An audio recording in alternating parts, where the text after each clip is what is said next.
How we doing, everybody? It's your old pal Boise with a daily sobriety vlog. Yes, we're at it again. Let's go through the stats. Today's Tuesday, May 19th. I've been sober for 14,294 days, 39 years, 1 month, 16 days, and 469 months and 16 days. Woo! I was looking at my notes and I slopped it, and instead of writing 39, I wrote 31. I'm like, no, that's not quite right. Hey, I'm just in the parking lot hanging out in front of Kohl's in South Houston, and I talk about returning stuff. Like, I just returned these grow bags that Kim wanted, but they were too big, so I just returned them. Got a little thing here. And I thought returning, it's a lot easier nowadays than it used to be, but there's certain things you can't return. Like, you can't return to the past. You can't return to where you did someone wrong. You can't return bad things you've done to someone or have them return it to you. You can't return things in your past. You can overturn things by turning it around and doing the hard work and making amends to other people, but you can't return really anything in life. You can return to your home, but they always say you can go home, but you can never go home. And what they mean is you can physically walk in the building, but it's no longer there. It's just like if you go to your school, you're like, wow, this used to be the place. You don't feel like you belong. And of course, the lockers suddenly look smaller. You can't figure that out for the life of you either. Even though you're in high school and you didn't seem to grow anymore, and all of a sudden the lockers look smaller. Go figure. The seats look smaller. Well, in most of our cases, our asses are getting bigger, but that's, kind of the trade-off with life. Oh, man. But you can't return things. As I was returning that's what I thought of. You just can't return stuff. Some things you can't return to. I was told not to return to the treatment house after I left. So, of course, being the person that never listens to authority, I returned. And it was shocking, the people that were in charge of my life. Some of them were my counselors and guidance people. Every one of them had failed and returned back to their old ways and lost their job because of drinking. All of them. Except for one guy who worked at night. I forget his name now. So many people in my life. And he was kind of treated like the shitheel, kind of like the runt of the litter, because he worked overnight. So he never really worked with any of us. He had to be in by 6 o'clock, or otherwise there's a warrant out for your arrest. So we were all in, and we were already locked in. And our treatment and our classes and our round sessions and our circles were done primarily by 9 o'clock, 9:30. Some of us had some extra stuff to do with our treatment, either writing in our journals, writing about ourselves and how our week went. If we didn't do that, we had to finish that up like homework assignments, so you could reflect on what you were doing and talk about it, because you can't hold it in. You got to write it down. You got to talk about it. You have to get it out. Even if it's a success and you feel great about it, you have to get it out. You have to share that. Anyways, he just came in at night and just watched. Everyone was asleep by then. Every now and then a guy get up, take a leak. That's about it.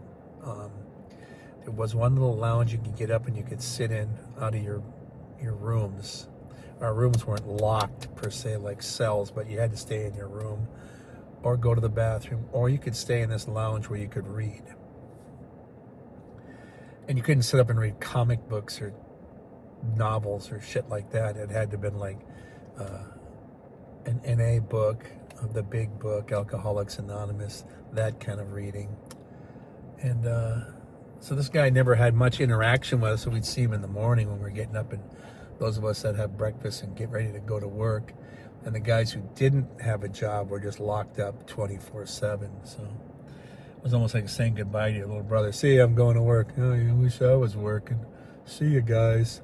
But this guy let us out, and then we wouldn't see him again until later that night. Well, all the other guys that were in charge of me and the rest of the crew failed. And I came back, and he was in charge. What, you're working during the day shift? Yeah, I'm in charge of the place. What? And at the time, 6 months, I knew everybody's name. Where's Jim? Where's Tom? They're all gone, man. What do you mean they're gone? They're using. They're back on the streets. They lost their jobs. So they became a fuck up like me. Then they got a job counseling other fuck ups like me. And through all this work and seeing all of us fuck ups, they just decided, time for me to fuck up too? Yeah, pretty fucked up, huh? What the fuck are you gonna do? I couldn't believe it. I was stunned. And one of the counselors, later on, he's a anger counselor, and he's the one that said I had to stay an extra month because I had anger issues, which ironically pissed me off. I said, well, no, I'm really angry. But yeah. And it was because I was less anger and more problem with authority, but because I have biting sarcasm and some good wit, they just thought I was just an angry. It'd be like listening to George Carlin go, oh, he's just mad. No, he's making a point, but he's frustrated through all the stupidity, and that's the way I felt too. But anyways, later on, I was DJing in a bar that I worked at the Lakeview Castle, and the DJ booth was above the bar. It's really cool. It was like a castle. It had a drawbridge, and you went over and you came in. Fine dining, big parties down below. Up above, they had pool table and things, and big meeting rooms further up in the turrets. But the stage up above the bar looked like a castle, with the top of a castle, the squares, where the archers would come in between and shoot a bow and get back in. So it's like that kind of thing. And he was up there DJing, and I see this Shadow motorcycle rolling. I remember he rode a Shadow.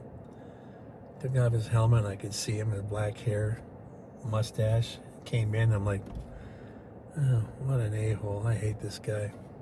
Still. And not that I didn't need it. Another month didn't kill me. It was probably for the best that way. I just didn't like the way it was administered.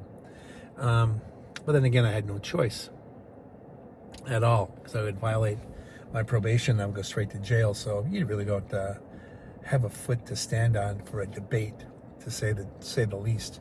Anyways, cheers. He came in, and I looked down, and he ordered a beer.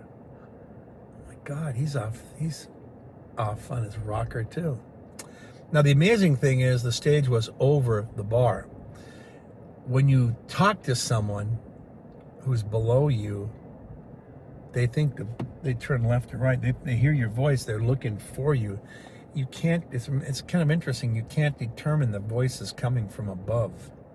The voice is there, and people are like, "Where are you? Where are you?" And I remember his name is Jim. Probably because I hate him. I remember him still. Hey Jim, and I'm doing my Jack Nicholson again. Hey Jim, what the hell are you doing? God damn it. He's looking around. Yeah, you heard me, Chief. Fucking drinking again, huh? Looking. So much for being sober, you fucking chump. He's looking. He can't figure it out. After all you did to me, now you're gonna fucking fail? He's looking around. And then I finally said, God damn it, Chief, look up and you'll fucking see my face. And he looked up and he saw me. His eyes got real big. You kept me an extra month in lockup because of my anger issue. Seeing you drink, I'm pissed off again. Now, this is before cell phones. Otherwise, I could have called right away. I said, I'm putting on a long-ass song. I'm coming down behind the bar and I'm calling the police on you. You better move your ass pretty fucking quick, because here I come. And he did. By the time I got over and down the staircase, he's backing up on his Shadow, and he just took off. That was the last I saw of him. And I just thought, wow, it's kind of fun having the last word, you know? But, you know, don't return. Do not go back. I remember when we were locked up, they said magical things like, there are 12 of you in here. And before the year is up, 3 of you will already be back on drugs and booze. We look around to see, it's probably this guy, this one. We're trying to figure out which one of us it's going to be, as if you could tell by looking at them. Sometimes you can. Sometimes you can tell people are bullshitting and just trying to get through the system. And then the next year, 3 more of you will fail. Wow. And then, come the 3rd year, the other 6 of you will probably fail. That's a dozen. So by the 4th year, chances are none of you will be sober. Raise my hands. It's not very good fucking odds, is it? What, we got terminal cancer here?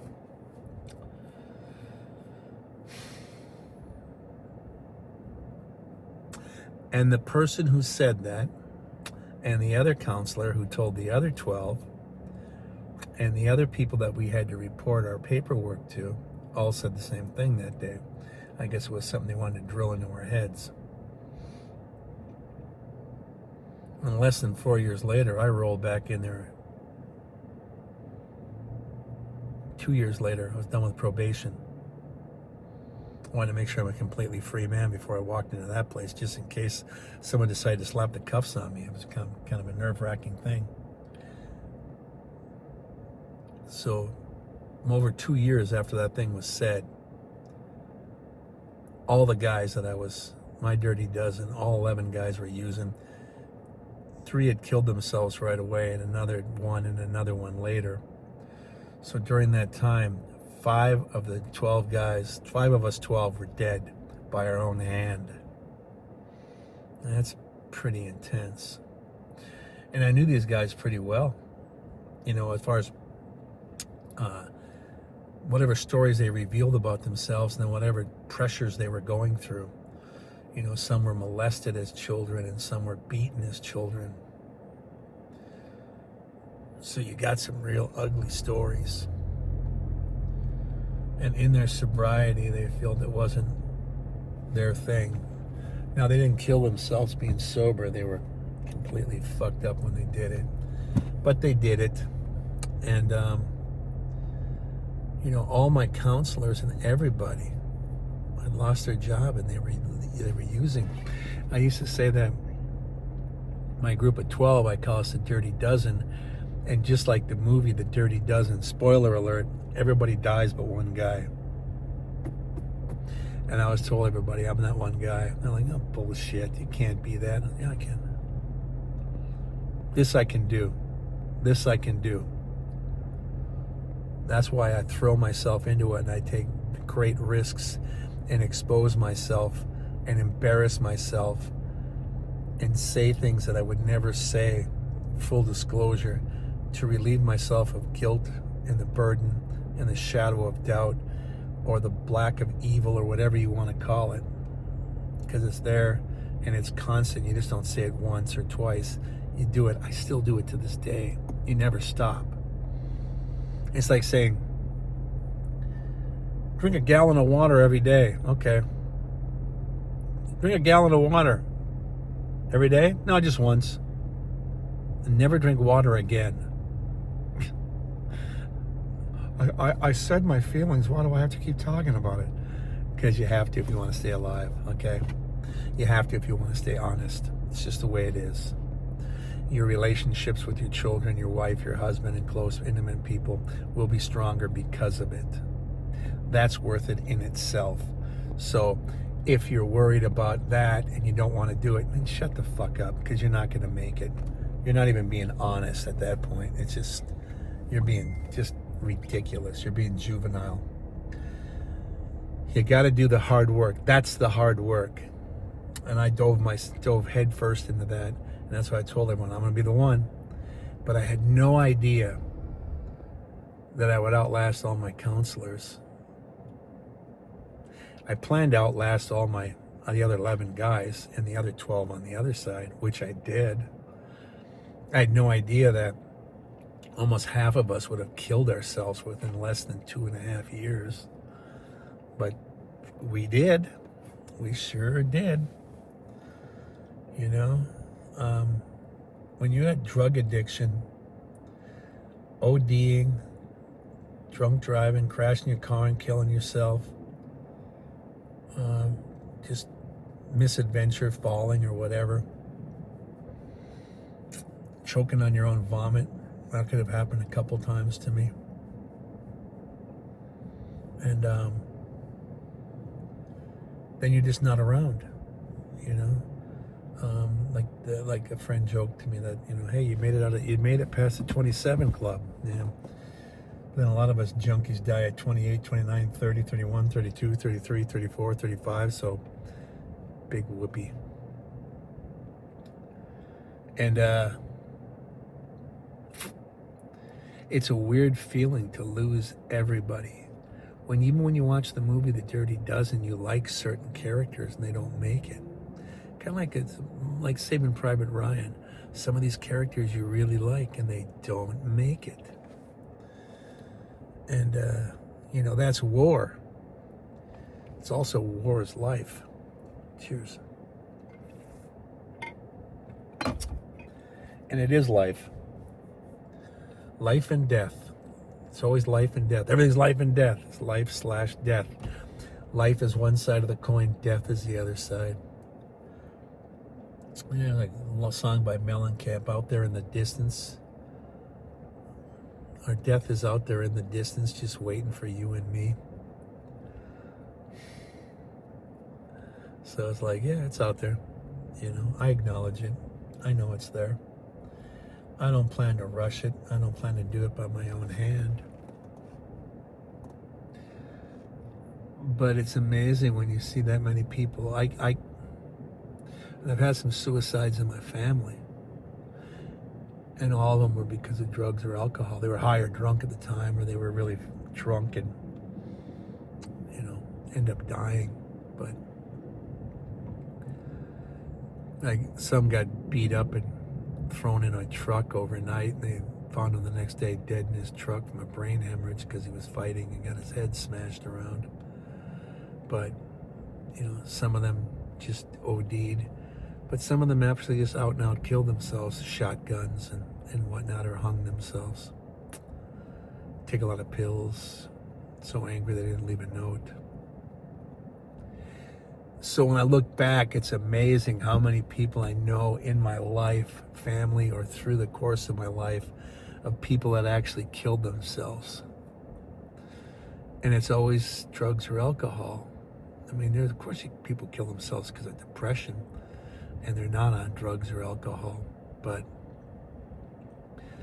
all the people in my circle, they did because of drugs and alcohol. And it's quite astonishing, the list, when I think about it. Of course, I'm not going to name them because I have family members that would be offended by that or mad that I said something. And I don't blame them because, you know, I'm old school. And it's really funny that there were two things you didn't talk about back in the 60s when I was a child. It was the Beatles and the Stones. No. But everyone liked the Monkees because they were on TV. No, but what it was cancer or suicide. And cancer was the C word. We just didn't talk about it. Shh, don't talk about it. Don't talk about it. Like it was some kind of shameful thing. But some people were really terrified of cancer. I mean, now they can cure quite a few, but it's still a dangerous thing. But back then it was pretty much, you got cancer, you were just, get a shovel, fuck, you're dead. All they could do is prolong it. And only by a few months. 6 if you're lucky, miracle a year. A lot different nowadays. The other one was suicide. Because even my grandmother would say, Boisa, that's a shame.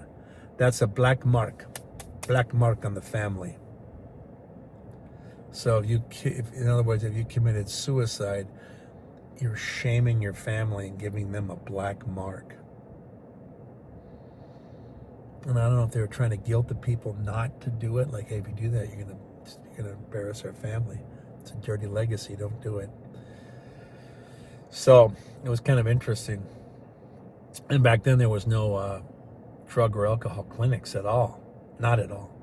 I mean, when I was a kid, it was like over 10 years before Betty Ford did her Betty Ford clinic. And then that was just for rich people. And it took a while to filter down through the court systems, and it became a cottage industry, which is fine because it keeps people off the streets with drugs and alcohol. But things have changed. Just like cancer, curing cancer is a lot more favorable than it was in the 50s or 60s. You were pretty much dead. You're a dead man walking. Same with the drug addict, but now it's different. You got a chance, but you have to do the hard work, and you have to do it daily, and you have to make sure you're in for a penny, in for a pound. Do not give up. Keep pushing. So that's something you can't return. But the return of the investment of you being sober and what you bring back into your life, that's a great return. And that's something that to behold, that can truly be considered a miracle. And if you're able to reestablish a relationship with your loved one or your loved ones, your family, that's a miracle. And things get better after that. And that's a guarantee. Where if you don't, I guarantee you're going to be one miserable sod. That's for damn sure. Good God. And you're probably not going to stay sober, because if you're that effing miserable, what's the point of being sober? That's not me saying that. You're going to say it to yourself. Cheers. I've gotten on the record to say I'm too sober for this shit. I've said that. And, I kind of stand by that. There's a certain pride and arrogance with me, being sober 39 years, when I'm talking to people that might challenge or disrespect it. Because I had one person say, 39 years, why bother? I said, well, if I didn't, I might have been the reason why the car went sideways, slammed into your sister's van, and her and her husband and her 3 children all tasted their own blood before they died. What are you talking about? Yeah, exactly. That's how this shit goes down on the highway. A lot of drunk drivers, fool. What do you mean? What do you mean, why? Why are you a vegetarian? Because meat is delicious. Yeah, meat is murder too. But let me tell you something. Meat gets back at you because the animal juice and the fat gets in your bloodstream, and that's what's going to give you a heart attack or clog your arteries or give you trouble down the road. It slowly gets you. So you choose not to do that. Oh, I can't live forever. So I'm choosing how not to die. I'm narrowing down some things. I'm not going to choke on my puke. I'm not going to crash my car being drunk. I'm not going to fall down the stairs. I'm not going to overdose. I'm not going to have a heart attack based on food, but I may have a heart attack because of all the drugs I've done, weaken my heart, and I'll die. But I won't die at 27, and I'm 65 right now, so maybe it's 75 or 85 or 80. The way I damage myself, I'd be surprised to ever see 90. I mean, there's a certain expiration date we all have if we live a good life. When we start to damage ourselves by smoking and doing other things, it just clips off some minutes, some weeks, some days, some months, years, and it just clips it off. And then you can turn it around, but you've clipped off a lot. So maybe you can stop the process for the time being or slow it down, but you're still going to face your demise, because somewhere off in the distance is the death of you and me. Thank you, John Mellencamp. Whew. Ain't that America, you and me? Ain't that America? It's something to see, baby. Ain't that America? Home of the free. Little pink houses for you and me. Another great Mellencamp. But, you can't return things and you can't return to where you were, but you do have memories and you do have thoughts, and you can share it with other people, and it can be something that can help them. Like my auntie always would tell me, you're just a warning sign on the highway of life. And she still will say that from time to time, and then I have to remind her that nowadays I'm a billboard of redemption, baby. Ooh. Oh, how the mighty have fallen and risen again. But that's just how it is. Anyways, one thing we can return to is doing another daily sobriety vlog tomorrow. Yeah, we will return. I will be here. You will be here. Thank you for being here. Stats one more time. Today is Tuesday, May 11th. I have been sober for 14,294 days. Wow. 39 years, 1 month, 16 days, 469 months and 16 days. Thank you, Patreon, folks. Thank you, Cash App, Venmo, Buy Me a Coffee, ding, ding, ding, ding, chime. Thank you, everybody who takes time out to join the community, like and subscribe. Those of you in the comments, thank you. You're meeting friends. You're meeting other colleagues that are in the same boat. And we're all in the same ship of fools, just trying to have a sober life and a better life than what we did and what we destroyed, and we're rebuilding. And rebuilding and rebirth and resetting is very, very important. It actually makes the rest of your life more meaningful and better, and you'll appreciate it. So thank you for that. Thank you for everyone that helps us in the outreach program. Thank you for spending your time with us, because your time is really important, and you're spending it with us and sharing it with other people in the comments about your sobriety and your journey. Thank you. And in the words of Ringo, peace and love, everybody. Peace and love. I love the fact that you join us. I really do. I will see you tomorrow on the next daily sobriety vlog from South Houston. Love you. Bye-bye.